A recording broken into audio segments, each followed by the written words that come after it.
218페이지 모스크바 3국 외상회의입니다. 광복 이전에 우리나라의 독립 문제를 처음으로 논의했던 국제회의는 무엇입니까? 43년도에 카이로 회담에서 적당한 시기에 한국을 독립시키자고 했었고, 45년 포츠담 회담에서 한국의 독립 문제를 다시 한번 재논의를 하였지요. 그리고 나서 광복 이후에 45년 12월, 45년도에 8월에 광복을 하고 45년 12월에 러시아의 모스크바에서 미국, 영국, 소련의 외무장관이 모여가지고 한국의 독립 문제에 대해서 협의를 하게 됩니다. 모스크바 3국 외상회의입니다. 이 회의에서 미국은 우리나라를 신탁 통치할 것을, 신탁이라는 말 자체가 맡긴다라는 뜻이죠. 다른 기구에 맡겨서 우리나라를 통치하는 게 어떻겠냐라고 미국이 신탁 통치안을 제안을 하고요. 소련 같은 경우에는 정부 수립을 주장하게 됩니다. 논의 끝에 미국과 소련은 서로의 제시안을 절충을 해서 첫 번째, 한반도에 민주주의 임시정부를 수립하기로 결정합니다. 그리고 임시정부 수립을 위해서 위원회를 열기로 합니다. 미소 공동위원회, 미국 소련 공동위원회를 설치하고자 합니다. 그리고 세 번째로 최대 3년간의 신탁 통치안을 제시하게 됩니다. 즉, 모스크바 3국 외상회의 결과 임시정부를 수립을 하고 임시정부 수립을 위해서 미소 공동위원회를 설치를 하자.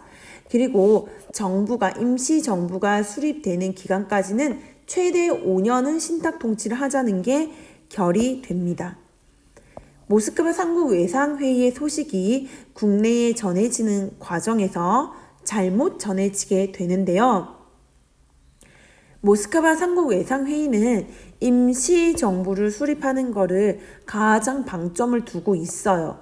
그런데 우리나라에 알려지기에는 신탁 통치가 굉장히 부각이 돼서 알려졌어요.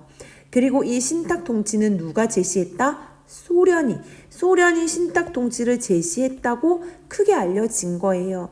잘못 알려진 거지? 일단은 신탁 통치는 미국이 제시한 것이고, 그 다음에 모스크바 3국 외상회의의 핵심 사항은 임시정부 수립인데 잘못 알려졌지요. 우리가 일제 36년의 통치에서 벗어난 지가 불과 며칠 안 됐는데 또 다른 기구, 또 다른 나라가 우리나라를 신탁 통치한다니 당연히 우리나라 사람들은 이를 반대를 하는 것이고, 신탁 통치의 내용이 우리나라에 알려지니까는 거국적으로 신탁 통치 반탁 운동이 전개됩니다. 회의의 전체적인 내용이 알려지지 않은 채 신탁 통치 부분만 집중적으로 부각이 됩니다. 그래서 사람들은 신탁 통치 반대 운동을 벌이게 되는 거지요. 소련이 신탁 통치를 주장했다고 하니까는 우익 세력은 정말 강하게 김구 이승만을 비롯한 우익 세력은 즉시 신탁 통치 반대 운동을 펼치는 거지요. 중도 세력과 좌익 세력 같은 경우에도 처음에는 반탁 운동을 주장을 했어요. 그런데 이 모스크바 3국 외상회의의 전체적인 내용을 알고 난 이후에 좌익 세력은 모스크바 3국 외상회의의 결정사항을 총체적으로 지지하는 입장으로 선회하게 됩니다. 그래서 결론적으로는 우익 세력과 좌익 세력 모두 다 반탁 운동을 했으나 좌익 세력 같은 경우에는 반탁에서 총체적 지지. 좌우. 자, 반탁. 좌도 반탁했으나 총체적 지지 입장으로 돌아서는 거지. 모스크바 3국 외상회의를 총체적으로 지지합니다 라고 하는 거예요. 자, 여기 사진을 보시면 자, 신탁통치 절대반대, 신탁통치 절대반대라는 현수막을 들고 신탁통치 반대 시위를 하고 있는 우익 세력의 모습을 볼 수 있고, 삼상 외상회의 결정 지지 현수막을 들고 시위를 하는 좌익 세력의 모습을 볼 수가 있습니다. 모스크바 3국 외상회의 이후로 신탁통치를 반대하는 우익과 모스크바 3국 외상회의를 지지하는 좌익이 나뉘어져 가지고 격렬하게 대립을 하는 거예요. 즉 모스크바 3국 외상회의 이후로 좌익과 우익의 대립이 심해집니다. 그리고 중도 세력 같은 경우에는 미소공동위원회를 개최해 적극 협조를 하고 신탁통치에 대해서는 추후 논의할 것을 주장하면서 유보적인 입장을 나타내게 됩니다. 우리 여러분 지금 45년도 12월에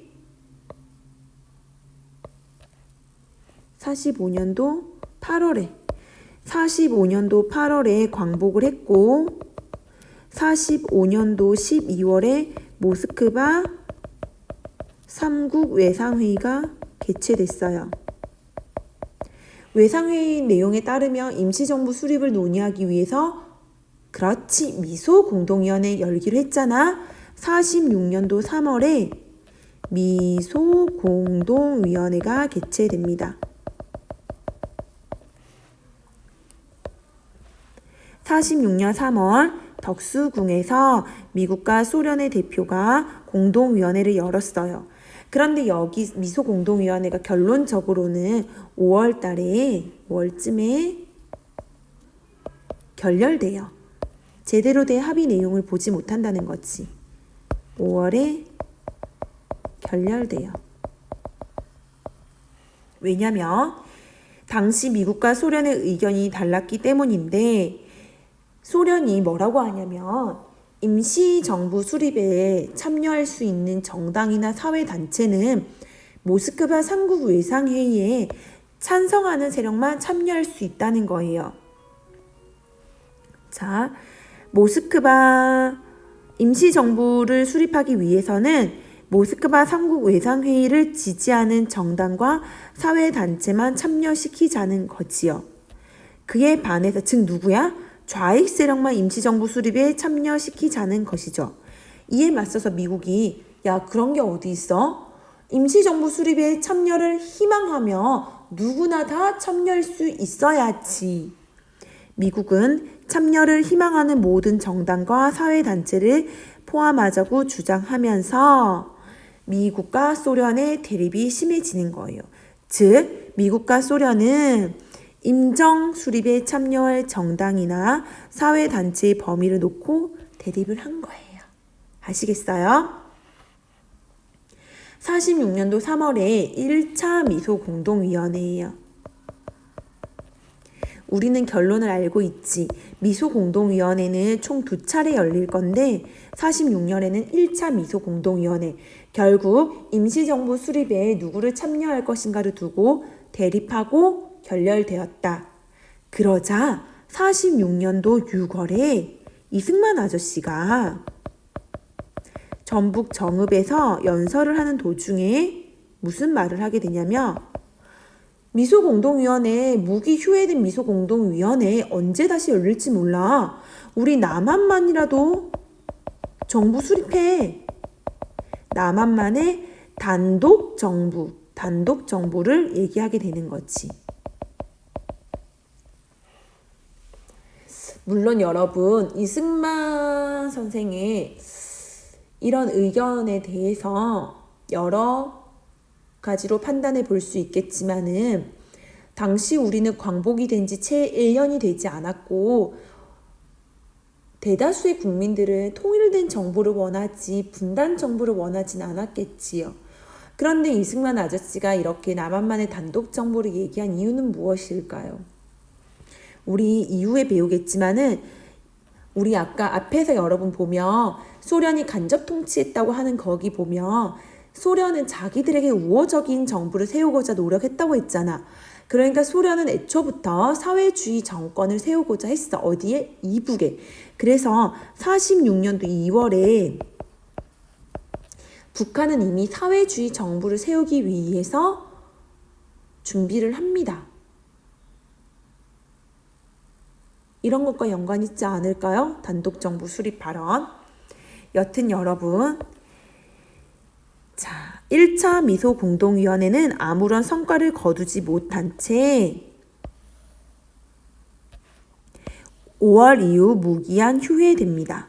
한편 이승만은 1차 미소 공동위원회가 무기한 휴회되자 1946년 6월 정읍에서 남한만의 단독 정부 수립을 공개적으로 주장하게 됩니다.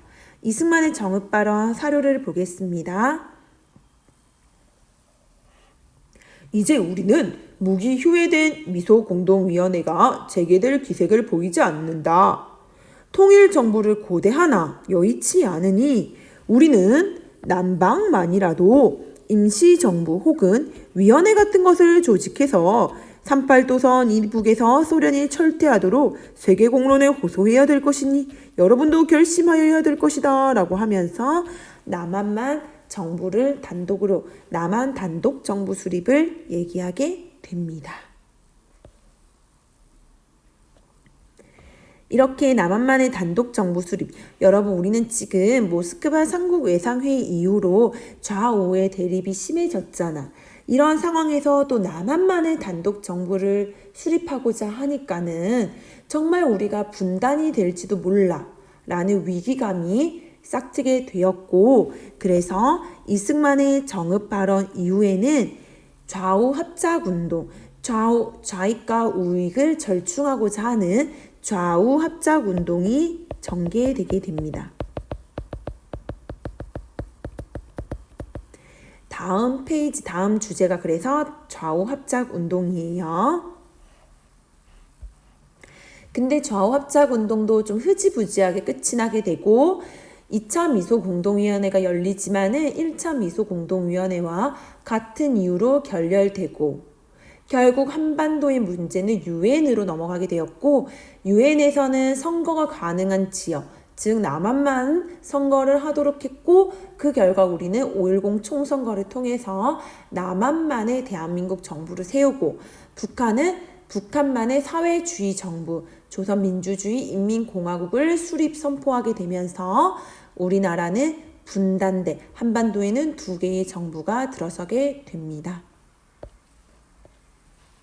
사료로 보는 역사의 모스크바 삼국 외상회의의 내용이 나오는데 여기 여러분들이 읽어보시고 중요하다고 하는 부분을 체크해 볼게요. 잠시 멈추시고 스스로 한번 읽어보세요. 다 읽어보셨나요? 자, 제 1조 보시면 한국민주주의 임시정부를 창설한다. 그리고 여기 공동위원회를 조직을 한다. 그리고 5년 이내에 신탁 통치를 한다라는 내용이 나와 있습니다. 이승만의 정읍 발언이나 모스크바 삼국 외상회의의 사료를 딱 보시면 내용은 어렵지 않아. 무엇인지 단박에 여러분들이 알아차릴 수 있는데 중요한 거는 정부 수립 파트, 여러분 우리 지금 대한민국 정부 수립 과정을 하고 있거든요. 이 모스크바 삼국 외상회의와 정읍 발언 또는 1차 미소공동위원회의 내용, 1차 미소공동위원회가 대한민국 정부 수립 과정에서 어디에 위치하는가를 보셔야 돼요. 우리 문제 한번 풀어볼게요. 3페이지 9번입니다. 다음과 같은 발언이 이루어진 시기를 연표해서 옳게 고른 것은? 문제 한번 풀어보세요.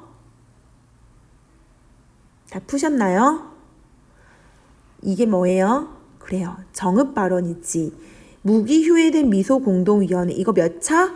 1차. 1차 미소공동위원회가 언제 다시 열릴지 몰라. 그래서 우리는 난방만이라도 임시정부 혹은 위원회 같은 것을 조직을 하자라고 나오지.